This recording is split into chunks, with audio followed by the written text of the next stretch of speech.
So, a lot of people are throwing out that the coronavirus is something nefarious. I don't know. Do you think that it's connected to anything Well, I have done. intentional? Or? Math. I've looked into the math and I've looked into the research, and I understand most medical jargon. And if I don't, I go out and learn what they're trying to tell me, because I want to know and have to know. Otherwise, I can't let it go. But I have noticed that a good portion of the cases, now if you were to look at Italy, for instance, and northern Italy, they had a very high pollution rate, literally for most of last year, almost as bad as China. And I've, of course, got websites that show the CO2 and other gases in the atmosphere as well, and I do study that. These are lung-compromised people in general. So the masses, I believe, are the people who have been living in polluted areas for the longest time and then are seeing the largest effect from this virus. And there's also the possibility, now that the planet is Saturn, which is still on the right-hand side of the sun and is coming closer to us every afternoon, evening. Now, of course, remember, these cycles are running around 18 hours, so it always changes. It's not on a 24-hour cycle, so it's always changing. There is the iron ore dust issue. Now, a lot of people talk about, the iron ore dust from the red planet Nibiru. That's not, the red planet is not Nibiru. The red planet is Saturn. Because of its yellow sun, a yellow moon, in very close proximity, puts off this ion trail around the planet. So I think that has something to do with an electrical exchange and why we're seeing all the the red iron oxide dust. Now, red iron oxide dust can cause pneumonia-like symptoms. So therefore, it's entirely possible, and now we've had for the last week and a half, or from around the world, the members. Now we're up to about a little over 11,000 members in both of my main sites, and then the other sites I visit. We've had a lot of reports of some really weird smelling, tasting air, where people are coming back from the larger cities and this sort of thing, and they say they've got this sulfur taste, especially in the Seattle area. Excuse me, I have to cough. Dry throats and cat allergies. Whatever, man. You got the coronavirus. Run. Yeah. No, we got to end this call right now.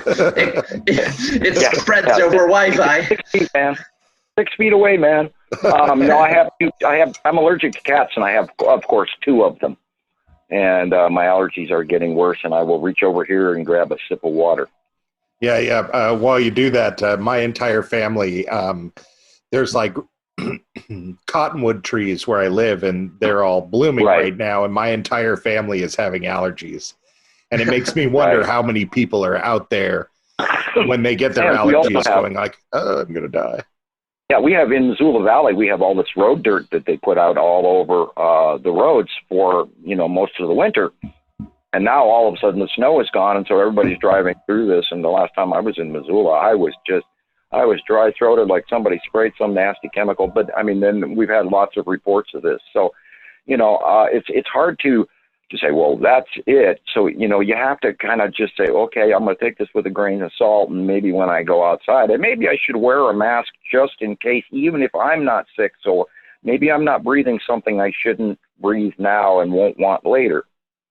Yeah, when you initially said that about weird smelling air around certain city areas, Andrea sent me that quote that you had said to her already. So I was thinking about it before we got on this call. And, my initial, I'm not much of an alarmist, but I do like to think about all the possible conspiracies that could be going on, was that there was some sort of aerial, disinfectant being sprayed or antiviral or something, because on the news you see all the guys in their little suits and masks going around in these other countries with their sprayers just spraying stuff down to kill everything. And as soon as I read that from you, I thought, well, maybe they're doing it aerosolly. I don't think that's an adjective, but you get where I'm going. Well, there was the North Korean message that said, Merry Christmas, United States, and then there was no follow-up on that. Yeah, that's true. And then there's lots of pictures coming in on the internet. Now, I don't know if this is photoshopped or not, and I've looked at it real close, and it's a hard call. There's even train tankers that are going in some of these shots where it's printed on the side COVID-19. And so, and you know, and then everybody's showing these videos of all these tanks and trucks and Jeeps and everything being shipped across the country, all over the world, with this martial law possibility looming over our heads. So if this does come to fruition, I'm going to worry more later, but currently I'm not going there because I'm not going to jump on the crazy train and go off half-cocked and start running a whole bunch of chemicals through my brain and body and make myself even crazier than I already am. Yeah, I feel you there.